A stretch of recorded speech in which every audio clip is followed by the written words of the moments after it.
जय हिंद। आप सभी को स्वागत है आपके अपने YouTube चैनल SBM क्लासेस में।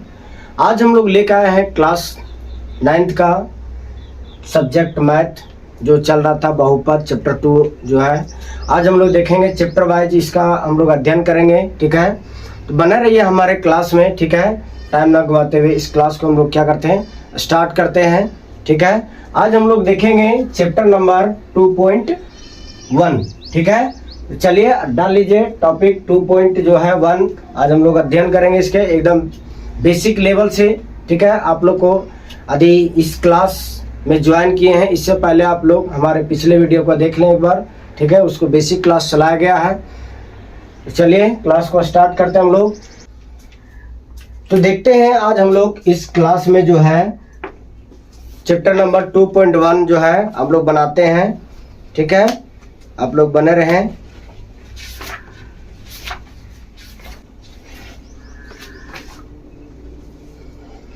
क्वेश्चन लिखा हुआ है कि निम्नलिखित व्यंजकों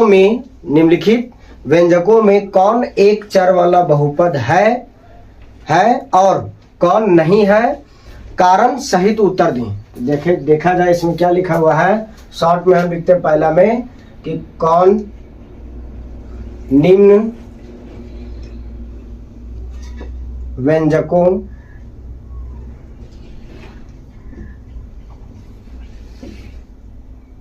में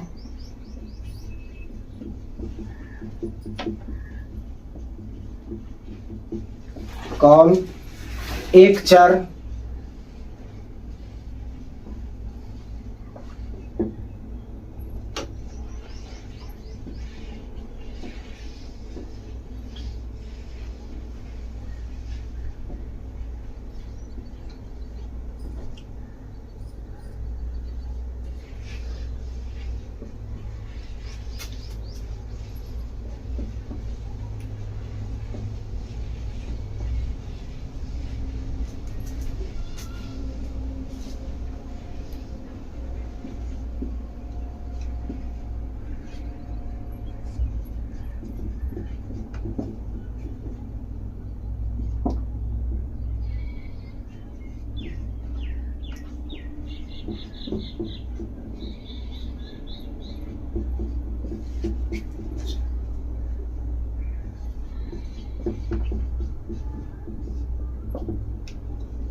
तो चलिए इस क्वेश्चन को हम लोग सॉल्व करते हैं।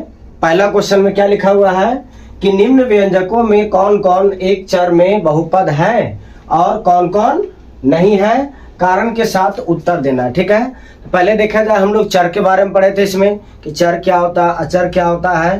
हम लोग पिछले क्लास में पद निकालने देखें कि पद कैसे वेरीफाई किया जाता है, बहुपद के घात कैसे निकाला जाता है। ठीक है, यहाँ तक कि आप लोग को गुणांक के बारे में बताए थे, आप लोग शून्य के बारे में, मतलब सब बेसिक क्लास आप लोग को पिछले वीडियो में पढ़ा दिया गया है। आप लोग जो है सो पिछले वीडियो देख लें, तभी जाके एक बेसिक फॉर्मेशन आप लोग को इस चैप्टर में मिलेगा। ठीक है, तो चलिए इस क्वेश्चन को हम लोग सॉल्व करते हैं। क्वेश्चन इसमें बताया गया है कि इसमें देखा जाए कि 4x² माइनस 3x प्लस 7। ठीक है, इसमें देखना है कि एक चर का बहुपद है या नहीं है। ठीक है, तो इसमें देखा जाए सेम चर है, इसमें जो है दोनों में एक चर है, वही सेम चर इसी में है। हालांकि चर जितना भी हो, लेकिन देखा जाए एक चर यहाँ पे है, एक चर यहाँ, दोनों सेम चर है। तो ये एक चर वाला एक चर है, लेकिन अब दो चीज देखना है कि एक चर वाला रहना चाहिए और ये बहुपद भी रहना चाहिए। पहला काम, पहला और दूसरा, दो बातों को ध्यान रखना है कि चर मेरा एक होना चाहिए और वह जो है बहुपद के रूप में होना चाहिए।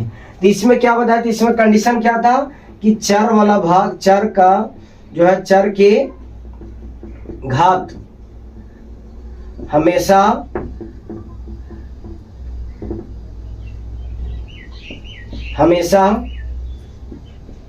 पूर्ण संख्या होना चाहिए। ठीक है, ये बातों को याद रख लें कि हमेशा जो है सो कितना, चर के घात जो है, चर का पावर जिसको हम लोग कहते हैं, एक पूर्ण संख्या होना चाहिए, तभी जाके वो क्या होगा, वो बहुपद होगा। ठीक है, तो इसमें देखते हैं कि सेम चर है, मतलब ये एक चर वाला बहुपद है। अब इसमें क्या देखते हैं, पावर, यहाँ पे चर के पावर में क्या 2 है, तो 2 मेरा क्या पूर्ण संख्या। उसी तरीके से इसके भी पावर में क्या 1 है, तो ये मेरा पूर्ण संख्या है। तो यहां लिखेंगे कि यह एक चर वाला बहुपद है। क्या लिखे, कारण क्योंकि चर के घात में क्या पूर्ण संख्या है। ये क्या होता है, ये आंसर होता है। मतलब ये एक चर वाला बहुपद है, क्योंकि देखा जाए सेम चर है और चर का जो होता है क्या, अधिकतम चर का जो पावर जो होता है एक पूर्ण संख्या के रूप में है, इसीलिए हम लोग क्या बोलते हैं कि यह एक चर वाला बहुपद है। दूसरा देखा जाए क्या लिखा हुआ है, y² प्लस √2 है। तो इसमें देखा जाए कि ये मेरा घात है। ठीक है, घात चर का घात है, चर का घात है क्या, पूर्ण संख्या है, और यहाँ पे एक ही चर है, तो ये मेरा क्या पूर्ण संख्या, एक चर वाला बहुपद होगा या नहीं होगा। तो ये एक चर वाला बहुपद होगा, क्योंकि चर का जो पावर जो है एक पूर्ण संख्या में है, इसीलिए हम लोग क्या बोलेंगे इसको, ये भी बोलेंगे कि एक चर वाला बहुपद है। इसको मिटा देते हैं। ठीक है, आप लोग साइड में लिख लीजिएगा। इसमें देखा जाए, लिखते हैं इसका आंसर कि यह एक चर वाला बहुपद है, क्योंकि चर, क्या लिखे, क्योंकि चर के घात में पूर्ण संख्या है। लिख दिए। ठीक है, मतलब देखा जाए कि यह जो है एक चर वाला बहुपद है, चर देख लिए एक ही चर है, इसका घात भी क्या पूर्ण संख्या, इसीलिए इसको क्या बोल दिए, बहुपद बोल दिए। अगला क्वेश्चन में हम लोग देखते हैं कि इसमें देखा जाए कि ये तो इसका पावर 1 है, ये दोनों सेम चर है, एकक चर का। ठीक है, एक चर है तो एक चर हम मानते हैं, लेकिन चर का देखा जाए पावर यदि देखते हैं तो हम लोग क्या आता है, पूर्ण संख्या आना चाहिए। लेकिन इसमें देखा जाए चर के पावर जो 1 है, ये पूर्ण संख्या है। ये रूट को आदि हम लोग तोड़ते हैं, 3 का 3, ये रूट को हटाते हैं, पावर में 1/2 आता है। ये t का पावर 1 √2 2 आता है। तो देखा जाए चर तो एक ही है, लेकिन इसका पावर एक पूर्ण संख्या है, 1/2 तो पूर्ण संख्या, 1/2 तो पूर्ण संख्या है नहीं, इसीलिए हम कह सकते हैं या जो है सो एक चर वाला बहुपद नहीं है। क्यों? क्योंकि देखा जाए कि एक चर वाला है, लेकिन जो है सो इसका क्या चर का जो है घात जो है एक पूर्ण संख्या नहीं है। इसको लिखेंगे, इसका आंसर क्या हो जाएगा कि एक चर वाला बहुपद नहीं है। लिखेंगे यह एक चर वाला बहुपद नहीं है, क्योंकि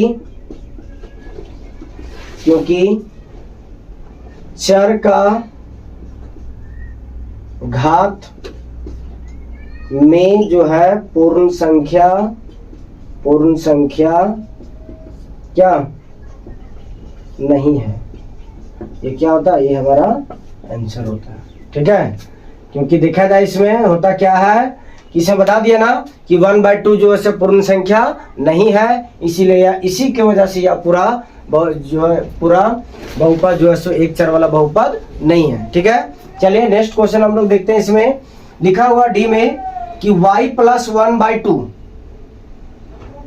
1/2 जो है ये क्या है, ये एक चर वाला बहुपद है या नहीं है, इसके बारे में बताते हैं। इसको पहले सिंपल करते हैं, कुछ नहीं है तो सॉरी यहाँ पे देखते हैं क्या करते हैं इसमें कि y का y रहने देते हैं, प्लस का +2, अब ये ऊपर ले जाते हैं तो y के पावर -1 आता है। यहाँ क्या है, पावर में 1 है। तो यहाँ पे देखा जाए इसका जो चर वाला घात जो है ये पूर्ण संख्या है, लेकिन -1 जो है -1 एक पूर्ण संख्या नहीं है, इसीलिए हम क्या कहेंगे, या भी जो है एक चर वाला बहुपद नहीं है। इसको आप लोग लिख लीजिएगा इसी तरह सेम लैंग्वेज। ठीक है, ये हो गया कि एक चर वाला बहुपद जो है सो नहीं है। आगे हम लोग देखते हैं कि x के पावर 10 + y के पावर 3 + t के पावर क्या 50 है। तो इसमें देखा जाए कि 1 4 2 4 3 4, ठीक है 3 4 है, इसीलिए लिखेंगे कि यह जो है पहले यहां लिखेंगे यह 3, तो क्या होगा कि 3 चर वाला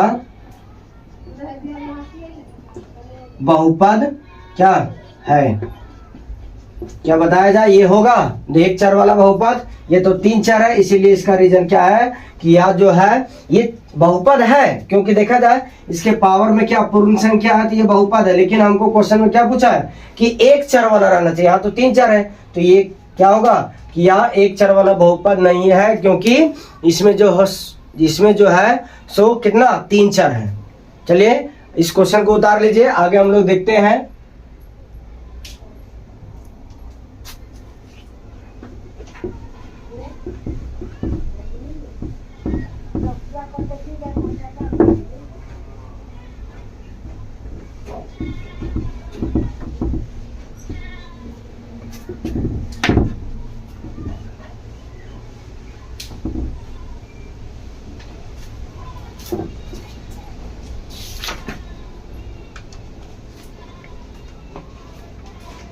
चलिए क्वेश्चन नंबर 2 में बताया गया कि निम्नलिखित में से प्रत्येक में x का गुणांक लिखना है। ठीक है, यहां लिखते हैं क्वेश्चन हम लोग कि निम्न, तो देखा जाए हम लोग इसमें क्या करते हैं कि क्या पूछा गया, x² का गुणांक पूछा गया है। तो x² का गुणांक ये बहुपद में हम लोग देखते हैं, यदि x² प्रेजेंट है तो हम लोग x² का वैल्यू निकलेगा, और यदि x² नहीं है तो उसका वैल्यू 0 होगा। ठीक है, सिंपल सी बात।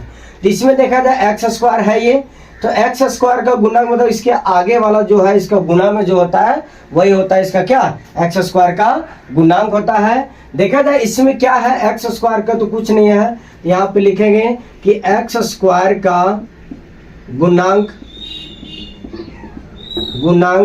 बराबर, यहाँ पे देखा जाए कुछ नहीं है तो क्या होता है, ये 1 होता है। x² का गुणांक क्या होगा, आंसर ये 1 होगा। उसके बाद इसमें देखा जाए कि x² ये है, इसके आगे वाला क्या है, यहाँ कुछ नहीं है तो 1 है, और 1 जो कि माइनस में है, यहाँ पे लिखेंगे कि x² का गुणांक बराबर क्या होता है, -1 होगा। यहाँ पे -1 है। इस क्वेश्चन में देखा जाए ये इसका आंसर होता है। उसके बाद क्या है कि एक्स स्क्वायर का गुना यहाँ पे है, तो इसके आगे देखा जाए क्या गुना इसमें, पाई बाय 2 है, तो इसका आंसर होगा कि एक्स स्क्वायर का गुणांक बराबर पाई बटा 2, ये हमारा क्या होता है, आंसर होता है। ठीक है, आई होप आप सभी लोग को समझ में आ गया होगा। ठीक है, तो देखा जाए इसमें भी क्या है, यदि एक्स स्क्वायर पूछा है तो आप लोग बताइए क्या इसमें एक्स स्क्वायर है, एक्स स्क्वायर तो नहीं, एक्स है, हमको क्या चाहिए, एक्स स्क्वायर चाहिए क्वेश्चन में, तो एक्स स्क्वायर नहीं दिया है, एक्स दिया है, तो इसका सीधी सी लिखेंगे कि क्या लिखेंगे इसका आंसर कि एक्स स्क्वायर का गुणांक बराबर क्या 0, ये हमारा क्या होता है, आंसर होता है। ठीक है, चलिए क्वेश्चन नंबर 3 की ओर आप लोग बढ़ते हैं, इसको उतार लीजिए।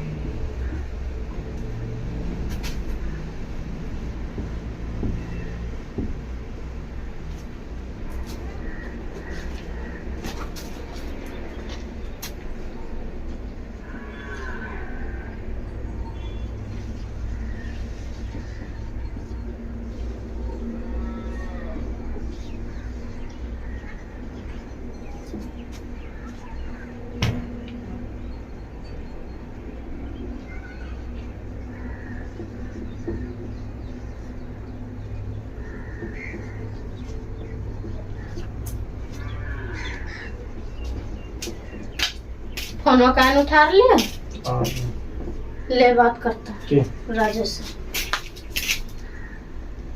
ठीक है, हाँ सर, अरे वीडियो बना रहे थे थोड़ा।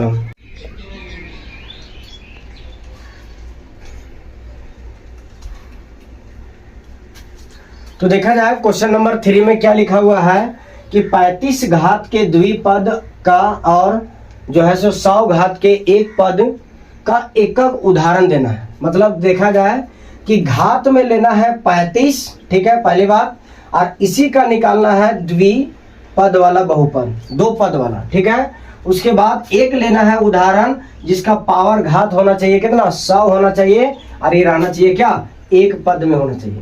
तो इसका सिंपल सी बात इसको लिखते हैं, घात में होना चाहिए तो क्या लिखेंगे, x के पावर 35, ठीक है, एक घात हुआ, प्लस में 5 लगा देते हैं, 2 घात हो गया, सॉरी 2 पद हो गया, एक पद और एक पद, द्विपद हुआ, इसका ये आंसर हो गया। इसको इस तरीका से भी हम लोग लिख सकते हैं कि 2x का पावर 35 प्लस 3, 2 पद है, ठीक है, 2 पद है, घात में कितना है 35 है, तो ये भी आंसर हो सकता है, ये भी आंसर हो सकता है, बहुत तरीके से लिख सकते हैं। उसके बाद देखा जाए 100 का बोल रहा है, 100 का एक पद होना चाहिए, तो 100 का एक पद है तो इसको क्या लिखते हैं, y एक पद है, इसका पावर में कितना आना चाहिए, 100 आना चाहिए, पावर में 100 कर दिए, ये हमारा क्या हुआ, आंसर हुआ। इसको इस तरीके से भी लिख सकते हैं, 2y प्लस पावर में कितना, 2y के पावर 100, ये भी क्या होता है आंसर। ठीक है, चलिए इसको लिख लीजिए, आगे हम लोग सॉल्व करते हैं क्वेश्चन नंबर 4 को।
तो चलिए क्वेश्चन नंबर 4 में क्या लिखा हुआ है कि निम्न बहुपदों में से प्रत्येक बहुपद का क्या लिखना, घात लिखना, मतलब पावर लिखना। ऐसा भी क्वेश्चन आप लोग को बता दिया गया था, एक बार जरूर देखें इंट्रोडक्शन क्लास, ठीक है। तो चलिए इस क्वेश्चन को सॉल्व करते हैं अभी हम लोग। इसमें देखा जाए कि बताए थे जहां भी घात पूछेगा तो सबसे पहले हम लोग अधिकतम घात की बात करते हैं कि बहुपद में, किसी भी बहुपद में सबसे अधिकतम घात क्या होता है, वही इसका आंसर होता है। इसमें क्या लिखते हैं कि सबसे अधिकतम घात बराबर, देखा जाए सबसे अधिकतम घात कितना है, 1 है, 2 है, 3 है। सबसे अधिकतम घात कितना, 3 है, तो इसका आंसर क्या हो जाएगा, 3 हो जाएगा। ये इसका आंसर होता है, ठीक है। अगला क्वेश्चन हम लोग देखते हैं, क्वेश्चन 4 का सेकंड में लिखा हुआ है कि 4 माइनस वाई स्क्वायर। तो इसमें देखा जाए कि अधिकतम घात कितना, 2 है, तो यहाँ लिखेंगे क्या, घात बराबर क्या लिख देंगे, इसको सेम कहानी लिख लीजिएगा कि अधिकतम घात बराबर, तो इसमें क्या अधिकतम घात 2 है, तो इसका आंसर होता है 2।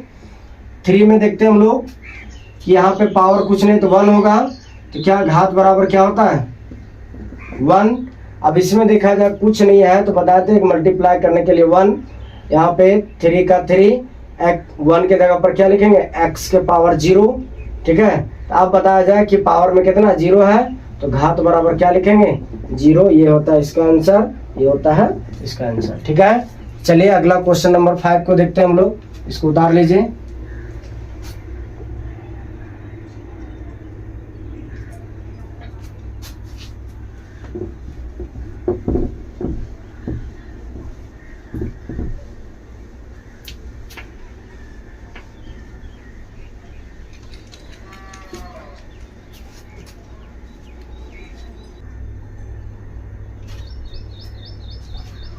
क्वेश्चन नंबर 5 में देखते हैं हम लोग, ठीक है, क्या दिया हुआ है।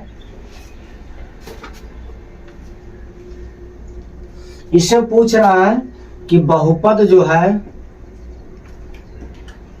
बहुपद कौन सा बहुपद रैखिक है, शॉर्ट में लिखते हैं रैखिक, कौन सा बहुपद द्विघात है, द्विघाती है, और कौन सा बहुपद जो है सो त्रिघाती है, ठीक है। तो आप लोग बताए थे कि जिस समीकरण का अधिकतम घात 1 होता है उसको हम लोग क्या बोलते हैं, घात बराबर, इसमें 1 आता है, इसको रैखिक कहते हैं। इसमें देखा जाए क्या होता है कि द्विघात बहुपद में क्या होता है कि घात बराबर क्या आना चाहिए, 2 आना चाहिए, और इसमें घात बराबर जो होता है, घात बराबर 3 आना चाहिए। उसी को हम लोग क्या बोलते हैं, त्रिघात। 2 में आएगा द्विघात, 1 में आएगा तो रैखिक, ठीक है। तो क्वेश्चन इसमें देखा जाए पहला नंबर क्वेश्चन में है कि अब सॉल्व करते हैं क्या करके, 5वां का फर्स्ट में है x² प्लस x, ठीक है। तो इसमें देखा जाए कि घात, अधिकतम घात कितना है, अधिकतम घात 2 है, इसी को हम लोग क्या बोलते हैं, द्विघात, द्विघात बहुपद, ठीक है। इसका ये आंसर हुआ। दूसरा में लिखा हुआ है, देखते हैं इसमें कि x माइनस x³, ठीक है। तो इसका देखा जाए, इसका अधिकतम घात 2 था, 2 लिखे, इसका अधिकतम घात कितना है, घात बराबर 3 है, इसको इसीलिए लिखते हैं क्या, ये त्रिघात, त्रिघात बहुपद, ये इसका क्या होता है, आंसर होता है, ठीक है। क्वेश्चन नंबर 4 में देखते हैं हम लोग क्या दिया हुआ है। क्वेश्चन नंबर 4 में है y प्लस y² प्लस 4। 4 में क्या है, x प्लस 1 प्लस x। 5 में है t 3t, अब इधर लिख देते हैं। 6 में क्या है, r²। 7 में क्या है, 7x³, ठीक है। तो इसमें हम लोग देखते हैं क्या कि 5 का 3 में क्या है, तो सभी का अधिकतम घात हम लोग देखते हैं। तो सभी का अधिकतम घात कितना है, इसका 2 है, इसका घात बराबर यदि हम लोग लिखते हैं, घात क्या 2 है, तो 2 को क्या बोलते हैं, द्विघात, द्विघात बहुपद, बहुपद, ठीक है। ये इसका क्या होता है, आंसर होता है। उसी तरीका से देखा जाए कि इसका कुछ नहीं है तो 1 है, इसका कुछ नहीं तो 1 है, तो ये दोनों हमारे लिए क्या होगा, ये होगा रैखिक, रैखिक बहुपद। ठीक है, ये इसका आंसर होता है 4, 5 का कि रैखिक बहुपद होता है। क्यों? क्योंकि इसका अधिकतम घात कितना है? 1 है। अब इसमें देखते हैं कि इसका अधिकतम घात 2 है, इसीलिए इसको क्या बोलते हैं? द्विघात। द्विघात बहुपद। इसका 3 है तो इसको क्या बोलेंगे हम लोग? त्रिघात। त्रिघात बहुपद। ठीक है, ये दोनों इसका क्या होता है? आंसर होता है। आई होप आप सभी लोग को समझ में आ गया होगा। ठीक है, चलिए आज का क्लास यहीं रखते हैं। अगला देखेंगे हम लोग क्या? अगला चलेंगे 2.2। तब तक आप लोग रिवीजन करते रहें। ठीक है, धन्यवाद।